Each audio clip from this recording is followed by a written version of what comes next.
ವಿಶಾಲ್ ಬಾ ಕಂದ. ಈ ಮಗುಗಿನ್ನೂ ಮಾತ್ ಬರ್ತಿಲ್ಲ, ಆದ್ರೆ ನಿನ್ನನ್ನ ಅಪ್ಪ ಅಂತಾನೆ ಕರಿಬೇಕು. ಯಾಕೆಂದ್ರೆ ನೀನು ದತ್ತು ತಗೊಂಡಿರೋದಿಕ್ಕಲ್ಲ, ನಿಜವಾಗ್ಲೂ ನೀನೇ ಗಾಯತ್ರಿಯ ಸ್ವಂತ ತಂದೆ. ಅದಕ್ಕೆ ಹಾಗಾದ್ರೆ ಗಾಯತ್ರಿ ನನ್ನ ಹೆತ್ತ ತಾಯಿ ಅಂತ ನೀವು ಡಿಸೈಡ್ ಆಗಿದ್ದೀರಾ? ಅಯ್ಯ, ಕಣ್ಮುಂದೆನೆ ಕ್ಲಾರಿಟಿ ಇದ್ಮೇಲೆ ಇನ್ನು ಡೌಟ್ ಅಂತ ಹೇಳ್ತಿದ್ಯಲ್ಲೋ. ನಾನು ಕೂಡ ಫಸ್ಟು ನಿಮ್ ತರನೇ ತಪ್ಪು ತಿಳ್ಕೊಂಡಿದ್ದೆ ಅತ್ತೆ. ಅಂದ್ರೆ ಏನು? ಈಗ ಗಾಯತ್ರಿನೇ ನಿನ್ ಹೆತ್ತ ಮಗಳು ಅಂದ್ರೆ ನಂಬೋದಿಲ್ವಾ? ಯಾಕೆ ನಂಬ್ತಿಲ್ಲ ಅಕ್ಕ? ಗಾಯತ್ರಿ ಪುಟ್ಟಿ ನಿದ್ದೆ ಮಾಡಬೇಕಾದ್ರೆ, ಪ್ರಜ್ಞೆ ಇಲ್ದೇ ಇರ್ಬೇಕಾದ್ರೆ ಅಲ್ವಾ ಗಾಯತ್ರಿ ದೊಡ್ಡಮ್ಮ ಬರೋದು?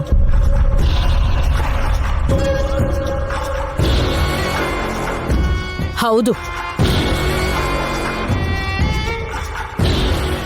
ಅವ್ರ ಆತ್ಮ ಬಂದು ನನ್ ಮೇಲೆ ಅಟ್ಯಾಕ್ ಮಾಡಿದ್ದು ಕೂಡ ಆಗೋಯ್ತಲ್ವಾ? ಅಮ್ಮ ನಿಮ್ಮನ್ನ ಯಾಕೆ ಹೊಡೆದ್ರೋ ಗೊತ್ತಿಲ್ಲ. ಒಂದ್ ವೇಳೆ ಗಾಯತ್ರಿ ಎಚ್ಚರಿಕೆಯಿಂದ ಇದ್ರೆ ಅಮ್ಮ ಬರಲ್ಲ ಅಂತ ಹೇಳ್ತಾ ಇದ್ದೀರಾ? ಬರಲ್ಲ. ಹೇಗ್ ಬರ್ತಾರೆ? ಬಂದ್ರೆ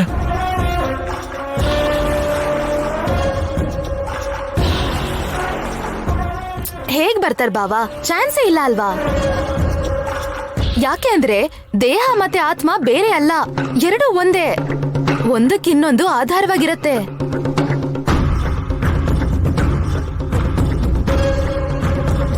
ನೀವೇನಾದ್ರೂ ಹೇಳ್ಬೇಕು ಅನ್ಕೊಂಡಿದ್ದೀರಾ ಯಜಮಾನ್ರೆ?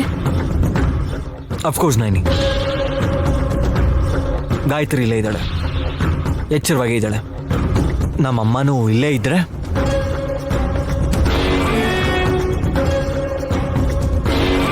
ಚಾನ್ಸೇ ಇಲ್ಲ ಬ್ರೋ. ಒಂದ್ ವೇಳೆ ಅವ್ರು ಬಂದ್ರೆ ಮಗುನೇ ಬೇರೆ ದೊಡ್ಡಮ್ಮನೇ ಬೇರೆ ಅಂತ ಪ್ರೂವ್ ಆಗುತ್ತೆ.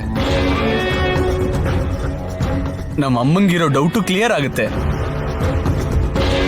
ಗಾಯತ್ರಿ ಕನ್ನ ಬರೋ ಹಾಗೆ ಮಾಡು,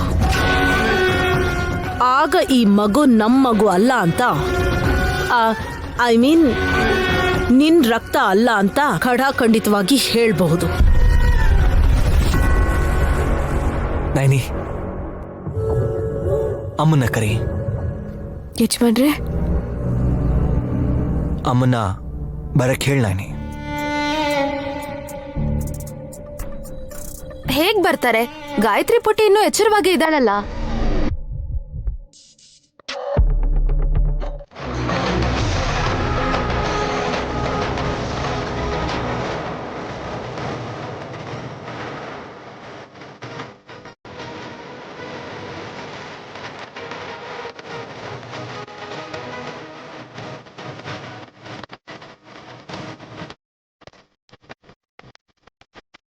ಗಾಯತ್ರಿ ಪುಟ್ಟಿ ಬರ್ತಿದ್ದಾಳಲ್ಲ. ಪಕ್ಕದಲ್ಲಿ ಗಾಯತ್ರಿ ಅಮ್ಮವರು ಇದಾರೆ ಸುಮನ.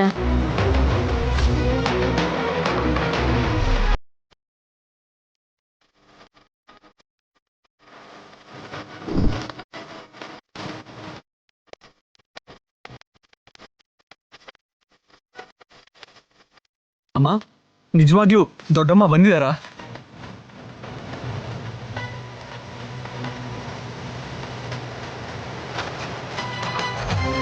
ಬಂದಿದ್ದಾರೆ.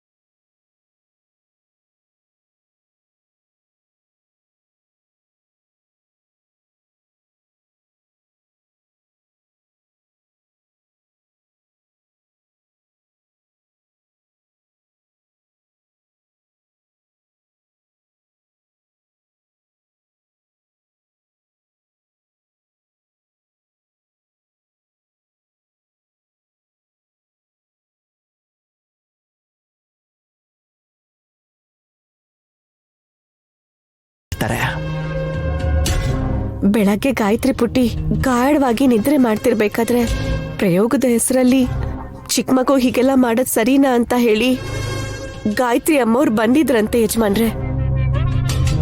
ನಾನು ಹೇಳಿದ್ನಲ್ಲ ಅಮ್ಮ ಅದಕ್ಕೆ ಬಂದಿರ್ತಾರೆ ಅಂತ ಹೇಳಿದ್ನಲ್ಲ ನಾನು. ಅಮ್ಮ ನಿಮ್ಗೆ ಮಕ್ಕಳಂದ್ರೆ ಇಷ್ಟ ಅಲ್ವಾ, ಅದಕ್ಕೆ ಬಂದ್ರಲ್ವಾ. ಗಾಯತ್ರಿಗೆ ಏನೂ ಆಗಿಲ್ಲ ಅಮ್ಮ.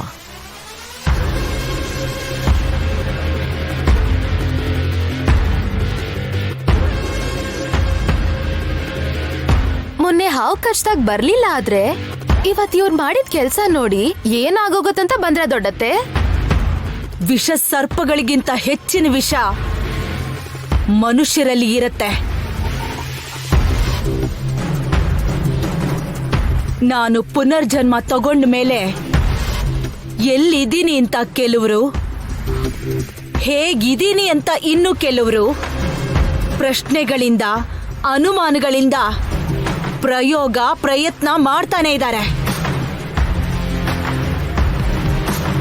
ನಾನ್ ಯಾವಾಗ ನಿನ್ನ ಮಗಳಾಗಿ ನಿನ್ನ ಹತ್ರ ಬರಬೇಕೋ